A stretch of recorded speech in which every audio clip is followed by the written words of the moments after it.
All right, welcome back to Second Intermission Analysis. I'm Brandon Molesky, Pat Micheletti from The Fan with me as well. And Pat, up 3-1. The Wild get another one in that period to take a 2-goal lead. And, I was texting with a buddy of mine who now lives in Dallas who's watching the game, and he said, man, a Wild Avalanche series would be exhausting. And I mean, the pace is just nonstop. You don't ever have time for your pulse to come down a little bit. You really don't. I mean, that's what happens when you have good, skilled, fast players. But Brandon, that period I thought was pretty nondescript for the Colorado Avalanche until the end of the period. Yep. They started to put a little push on, but I thought Minnesota did again another great job of keeping the shots from the outside, and Gustafsson, it was an easy period until the end when he had to make a couple dynamic saves on a Klingberg mistake that led to a breakaway, and pretty good period.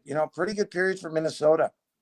Yeah, Zach says this is the best I've seen us play in a while. Obviously, you had the Philadelphia Chicago 2-game stretch there where, even though you got 3 of those 4 points, didn't think they looked great, and obviously the competition was not good. Even the Seattle game, that score was not indicative at all of what that game was like. Seattle controlled that game, especially early on, but the Wild had opportunistic scoring. This first 2 periods, and we still have 20 minutes to go, and things can change, and you're playing a difficult team that can score quickly, Pat. But I mean, that's a pretty complete 2 periods by the Wild there. Yeah, and a lesson learned, people. They didn't play great against Chicago. They didn't play great against Philadelphia. They didn't have a great first period against Seattle. But what's the bottom line? They didn't lose. And that's the sign of a good team. They found a way on nights that they didn't perform up to their expectations or the fans' expectations. And they found ways to get points. And when you can do that's a very healthy thing for your team. All right, Mac Madison just says Freddie G, breakaway goal, shorthanded. The game's 2-1. Colorado with those dangerous players get on the power play. It's always a little bit of a risky situation for the Wild, and Brodin gets the block, a pretty good chip move by Gaudreau to chip it up to himself. And I mean, we know just watching him in the shootout that guy can score when one-on-one with the goalie, but there's a little different situation when you had a chaser coming in hard. He couldn't come in on a slow pace. Couldn't really do the stick handling move, but still snipes it and puts it where it needs to go. Yeah, redeemed himself with me a little bit. I'm still of the volition when it gets to the playoffs, he's going to be your 4th-line center. I believe that. I don't know it to be true. I doubt it will be true because Dean Everson really, really likes him. He's not my type of player.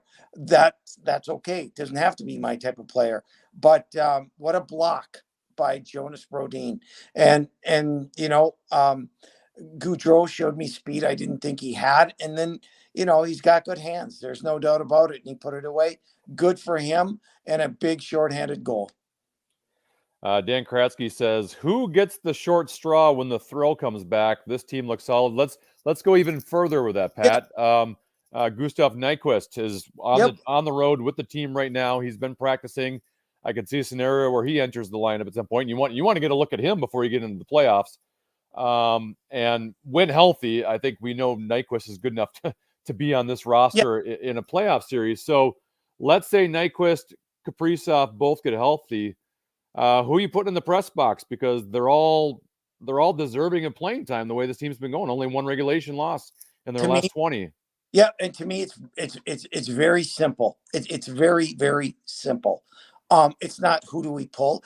You're going to have your top 9 guys and whoever they may be, and then you have 5 guys for your 4th line. Well, who are we playing tonight? Okay, this guy's going to play a role that we need tonight, whether it be a Reeves in or a Reeves out, whether it be a Duhaime in or a Duhaime out, or a Shaw, or whatever the case may be. I think Nyquist will be in if he we'll see how he plays. He's been out a long time. So we'll see how he does, but he's definitely one of your top 9 forwards. And I just don't. I think we think too much about, oh no, yes, they're all playing well, and that's great.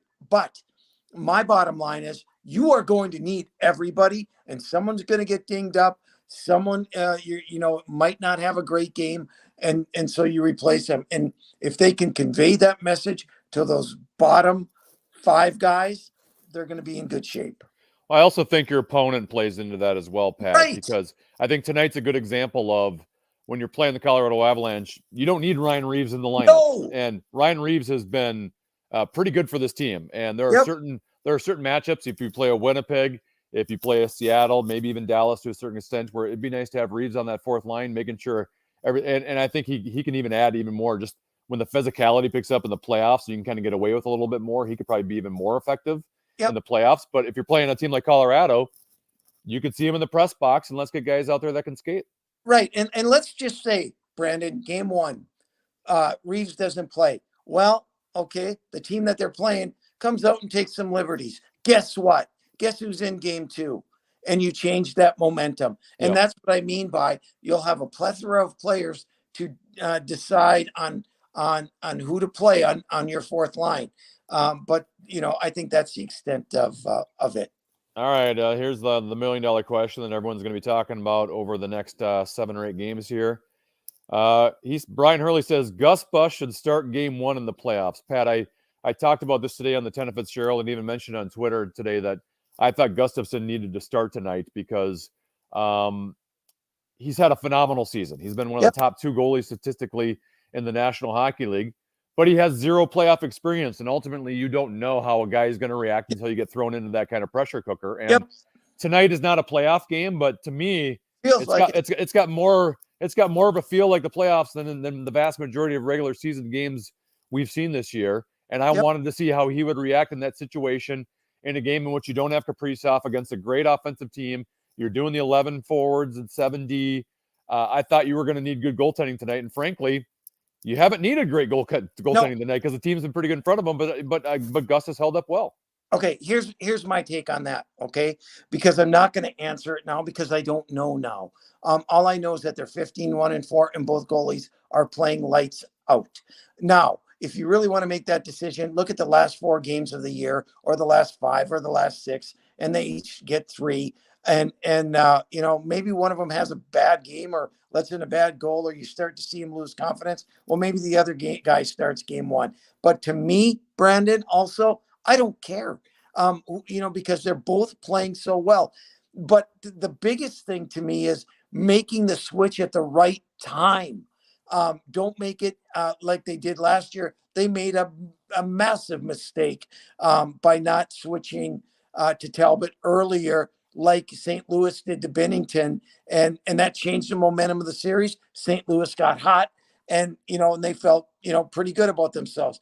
And I don't think Minnesota did that. And they play Talbot in that last game. It was almost like be our hero guy, and it didn't work out. So to me, it's all about when they make the change, not who starts game 1. Well, and you almost wonder, Pat, if because they've been kind of rotating them all year long. I mean, we always assume, because most teams do, once you get to the playoffs, that you got to start the same guy over and over again.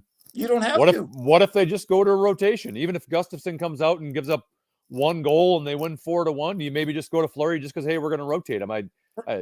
Either way, I have confidence in both goalies, and I thought last year the goaltending situation was overblown because that was not the reason they lost that playoff series against St. Louis. No, and here's the deal too, Brandon. You got 2 completely different style goaltenders in Gustafson and Fleury, and that may screw up a team too. Well, this guy likes that. Well, this guy, he just stands his ground. Well, then you got Fleury flopping all over, and then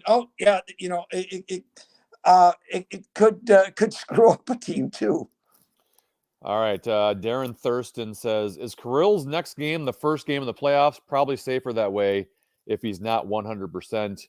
I'm not convinced he'll be 100% when he does come back and play, Pat, but you'd probably also like to get him a game or 2 before the postseason if you could, because, one, if you're fully healthy, you still just want to be able to get a feel for the puck and get a feel for the speed before you get into the playoffs.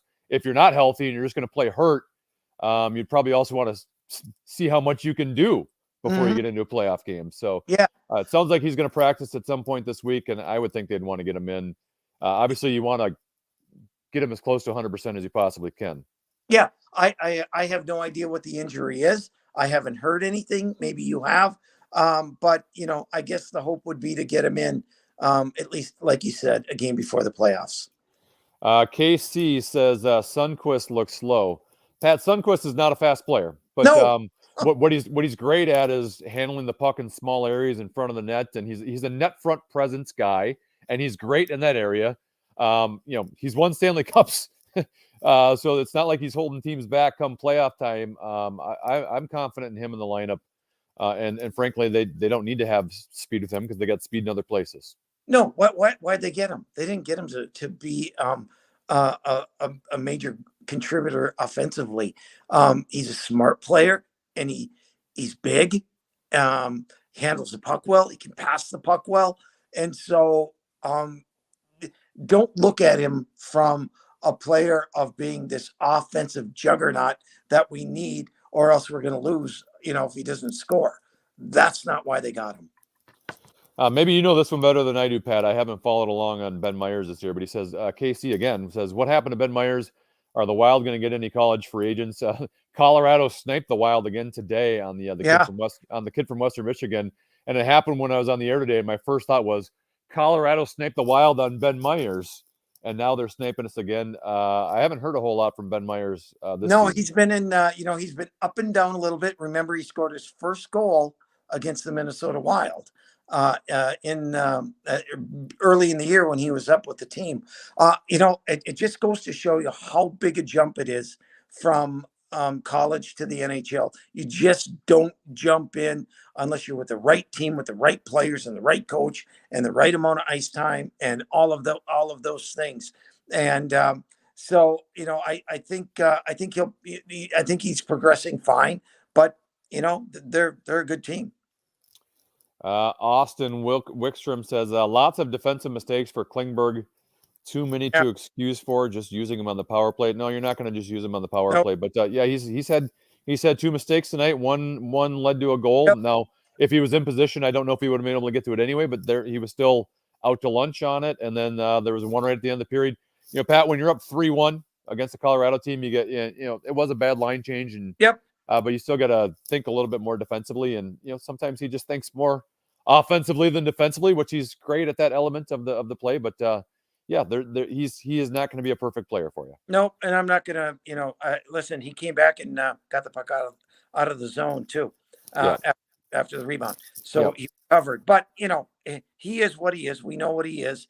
And, that's it. All right, Pat, thanks for your help tonight. Good stuff as always. Maybe we'll do this again. We have another late game Saturday night in Las Vegas, 9 o'clock start. How about we do that? If you're available, we'll do it again. That's great. Thanks, Brandon. All right, thanks. He's Pat Micheletti. I'm Brandon Molesky.